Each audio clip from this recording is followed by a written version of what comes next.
बादशाह अकबर के शाही दरबार के नौरत्नों में बीरबल बादशाह को बेहद प्रिय थे। दरबार का कोई भी कार्य वे उनके बिना शुरू नहीं करते थे। उनकी बुद्धिमत्ता और सूझबूझ से दरबार में आने वाले मामलों पर सुनवाई करना और निर्णय देना भी आसान हो जाता था। इसलिए महाराज बीरबल के आने तक सुनवाई को स्थगित रखते थे। एक रोज की बात है, बादशाह अकबर लंबे समय से अपने सलाहकार बीरबल का इंतजार कर रहे थे। जब काफी देर तक बीरबल का इंतजार करने पर भी वे नहीं आए, तो बादशाह ने 2 सैनिक को अपने पास बुलाया। सैनिकों, जाओ बीरबल के निवास पर जाकर पता करो कि आज ऐसी कौन सी विशेष बात है कि बीरबल अभी तक दरबार में उपस्थित नहीं हुए। बादशाह से आज्ञा लेकर सैनिक बीरबल के घर की ओर बढ़ गए। बीरबल के घर पहुंचकर सैनिकों ने बीरबल से प्रश्न किया। हुजूर, बादशाह अकबर का आपके लिए पैगाम है। आप शीघ्र ही राज दरबार पहुँचे। बादशाह सलामत वहाँ आपका इंतजार कर रहे हैं। हम बस आ ही रहे थे। बादशाह को हमारा उत्तर देना कि हम बस शीघ्र ही राज दरबार पहुँचते हैं। सैनिक ने लौटकर बादशाह को बीरबल का उत्तर बता दिया और बीरबल के दरबार में लौटने की प्रतीक्षा करने लगे। कुछ देर बाद बीरबल राज दरबार में उपस्थित होते हैं। बीरबल, आपसे इस प्रकार की अनुशासनहीनता की उम्मीद नहीं थी हमें। क्या आप जानते नहीं आपके इस तरह समय से न आने के कारण कितनी देर तक दरबार का कार्य स्थगित रहा है? गुस्ताखी माफ हो बादशाह, किंतु मैं तो रोज की तरह समय पर घर से तैयार होकर निकला था।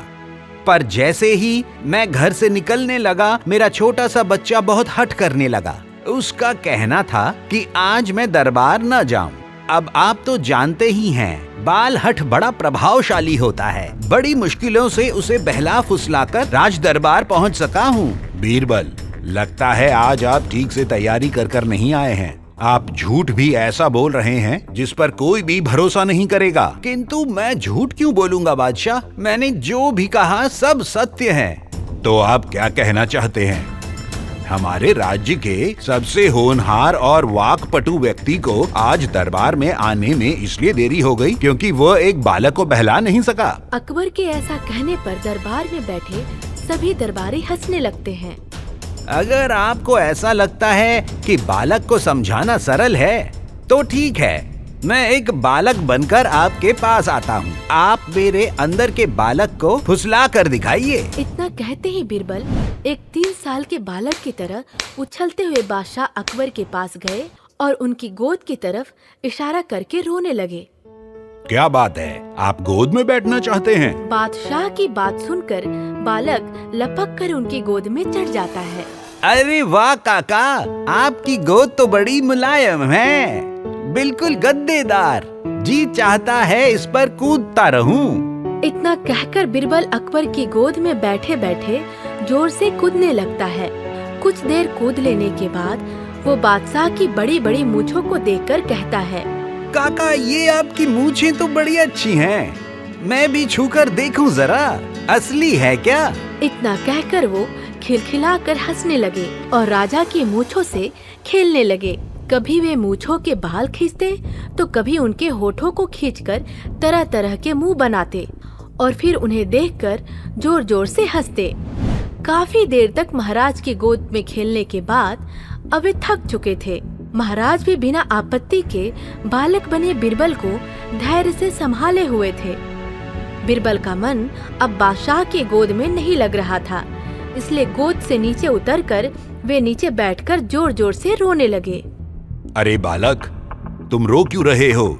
तुम्हें जो भी चाहिए हमसे कहो, हम अभी लाकर देते हैं। मुझे गन्ना चाहिए, मुझे गन्ना खाना है। बस इतनी सी बात, हम अभी गन्ना मंगवा देते हैं। इतना कहकर महाराज सिपाही को बुलाते हैं।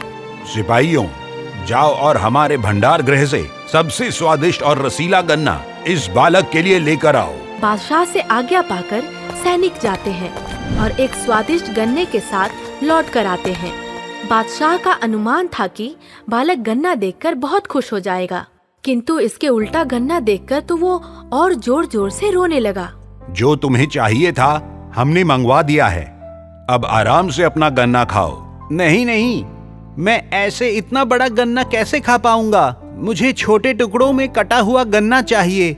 हाँ हाँ, क्यों नहीं, हम अभी इसे कटवा कर मंगवा देते हैं। बादशाह के एक इशारे पर सेवक दौड़ते हुए इस गन्ने के टुकड़े टुकड़े करके बालक के सामने ले आता है।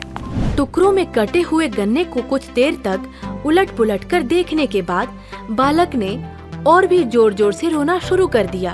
अरे तुम तो कुछ खा ही नहीं रहे हो, बताओ किस बात पर तुम्हें रोना आ रहा है? ऐसे छिलके वाला गन्ना कोई कैसे खा सकता है? और मेरे दांतों में अभी इतना सामर्थ्य नहीं कि मैं एक गन्ने का छिलका उतार कर खा सकूं। तुम्हारी समस्या हम समझ गए, तुम बिल्कुल फिक्र मत करो, मैं अभी छिलका उतरवा कर देता हूँ। बादशाह के कहे अनुसार आनन फानन में गन्ने को छीलकर थाली में रखकर बालक बीरबल के सामने परोसा गया। थाली को देखकर बालक को और भी क्रोध आ गया और वह थाली को जमीन पे पटक कर जमीन पर लेटकर चीख चीख कर रोने लगा। थाली को यूं जमीन पर गिरा देखकर अब तो बादशाह अकबर के सब्र का पैमाना छलक गया था। क्रोधित होते हुए उन्होंने बालक से सवाल किया। अब तो जैसे तुमने कहा था वैसा ही मैंने कर दिया है, अब आपको क्या चाहिए? अब जल्दी से इसे खत्म करो, नहीं तो अच्छा नहीं होगा। अकबर की क्रोध से भरी हुई आंखें देखकर अब तो बालक और भी अधिक तेज आवाज में चीख कर रोने लगा। उसे चुप कराने के लिए अकबर एक बार फिर से झूठ प्यार दिखाते हुए उससे प्रसन्न करते हैं।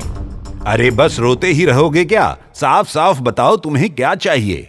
ये कटा हुआ छोटे छोटे टुकड़ों में बटा हुआ गन्ना मुझे अच्छा नहीं लग रहा। मुझे तो साबुत गन्ना ही वापस चाहिए।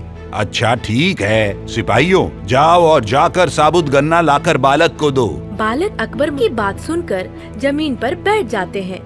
अरे तुम्हारी हर जिद पूरी कर रहे हैं, तब भी तुम हो कि रोते ही जा रहे हो। बोलो अब क्या हो गया? आपने मेरे साथ छल किया है। मुझे नया गन्ना नहीं चाहिए, मेरे कटे हुए गन्ने को ही जोड़कर वापस बना कर दो। बालक की बात सुनकर अब तो बादशाह भी सर पकड़कर जमीन पर बैठ जाते हैं।